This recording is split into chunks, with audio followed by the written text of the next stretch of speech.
იქნებ სწორედ ამაზე ფიქრობდა ახალგაზრდა ფელიქს ვარლა, როცა მონპარნასზე აღმართს მიუყვებოდა. იმ დღეზე, როცა მისი ნამუშევრები საყვარელ საქართველოში იქნებოდა დაფასებული და აი ასე გამოიფინებოდა ქართულ სალონებსა და გალერეებში. ლეგენდარული ვარლა, ანუ ფელიქს ვარლამიშვილი.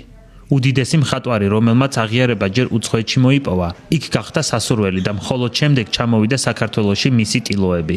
ახლა ეს ნამუშევრები წინანდლის მამულშია გამოფენილი. ალექსანდრე ჭავჭავაძის სახლ-მუზეუმში გრძელდება საგამოფენო სერია, რომლის მასპინძელიც მუდმივად არის Silk Hospitality და მხარდამჭერი არის კომპანია Silknet. სახლ-მუზეუმის საგამოფენო დარბაზში დღეს გავხსენით ფელიქს ვარლამიშვილის ვარლას, როგორც მას ეძახდნენ და უწოდებდნენ, სოლო გამოფენა. გამოფენაზე წარმოდგენილი არის 17 ნამუშევარი სხვადასხვა კოლექციონერებისგან. გამოფენა არის ბაია გალერეასთან თანამშრომლობით შედგა ეს პროექტი და დაგეგმილი იყო ასე. შარდენის გალერეაც იყო ჩართული კოლექციონერებთან, ესე ვთქვათ, რომ მოეწოდებინათ ეს ნამუშევრები.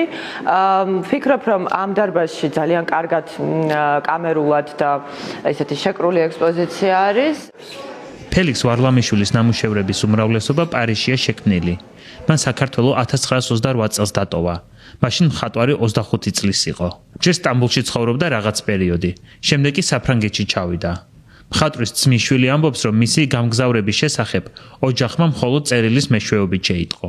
30-იანი წლებია უკვე და პარიზში თავის დამკვიდრება როგორც მხატვრის ეს წარმოუდგენელია ქართველი ახალგაზრდისათვის, მაგრამ ის ნიჭიერებასთან ერთად ალბათ სიჯიუტეც ჰქონდა და მიზანდასახულობა, რომელიც მას სიცოცხლის ბოლომდე გაჰყვა და ამან შეაძლებინა ესეთი დიდი მემკვიდრეობის დატოვება და 33 წელს ის უკვე პარიზში აწყობს პირველ პერსონალურ გამოფენას.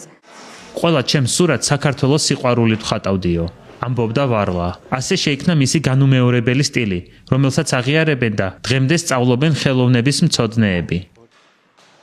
საფრანგეთი მოგზაურობა, ისევ საფრანგეთი. ვარლა საქართველოში აღარ დაბრუნებულა, მაგრამ დაბრუნდნენ მისი ნამუშევრები. 1987 წელს ფელიქს ვარლამიშვილის ანდერძის მიხედვით, ვარლას მეუღლემ საქართველოს 10 ნახატი გადასცა. ვარლას ხელოვნება გაიცნო და დააფასა მისმა სამშობლომ. ყოველდღიურად იზრდება ინტერესი მის მიმართ. დიდ საერთაშორისო აუქციონებზე ლამის ბრძოლაა გამართული, რომ ხელოვნების მოყვარულებმა და კოლექციონერებმა მისი ნამუშევრები შეიძინონ. მათ შორის უკვე საკმაოდ ბევრია ქართველი და ამ გზით საქართველოში უკვე 300-ზე მეტი ნამუშევარი დაბრუნდა.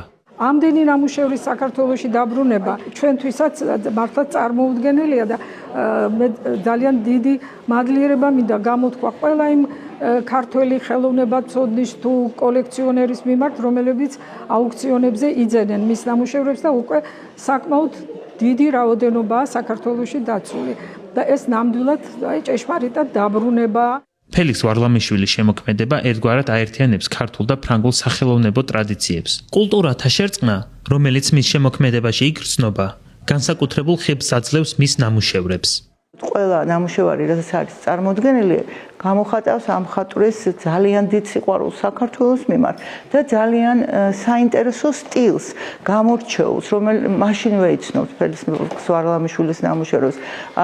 გარკვეული სტილისტური კავშირი არის მაგალითად ბიზანტიურ მოზაიკებთან, ფიროსმანთან, ქართულ მინანქართან, აი მისი არაჩვეულებრივი ფერები, რომლებიც გამოირჩევა თითქოს ძვირფასი ქვების ბრწყინვალებით, სწორედ გამოხატავენ აი თითქოს ძველი შუა საუკუნეების პერიოდის ქართული მინანქრის ნიმუშებს.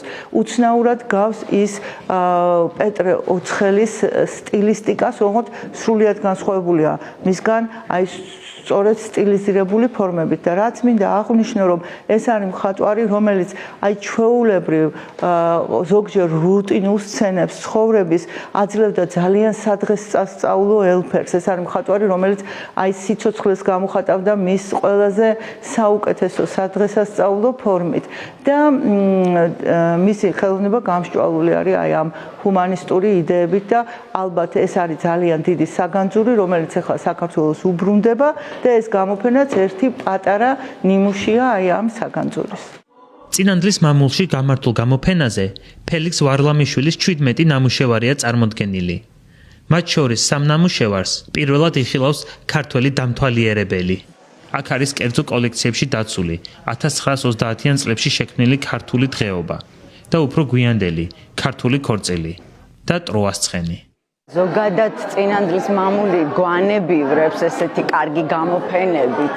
ბედნიერებაა, რომ მისი ნამუშევრების დიდი ნაწილი არის კერძო კოლექციებში და მიუხედავად ამისა ჩვენ გვაქვს საშუალება რომ ვნახოთ ეს კერძო კოლექციებიდან ეს სურათები და ალბათ ყველამ უნდა ნახოს ეს ძალიან მნიშვნელოვანი გამოფენა პირველ რიგში იმიტომ რომ გავიაზროთ ის ჩვენი წარსული, ის ჩვენი კულტურა და მნიშვნელობა იმ ადამიანების, რომლებიც თავის სამშობლოს გარეთ მოღვაწეობდნენ, მაგრამ მიუხედავად ამისა, მაინც რამდენი რამ შესძინეს ჩვენს კულტურას. ლეგენდარული ქართველი მხატვრის ფელიქს ვარლამიშვილის ნამუშევრების ხილვის შესაძლებლობა წინანდლის სახლ-მუზეუმის საგამოფენო სივრცეში ჯერ კიდევ აქვთ ქართველ ხელოვნების მოყვარულებს და საქართველოს სტუმრებს.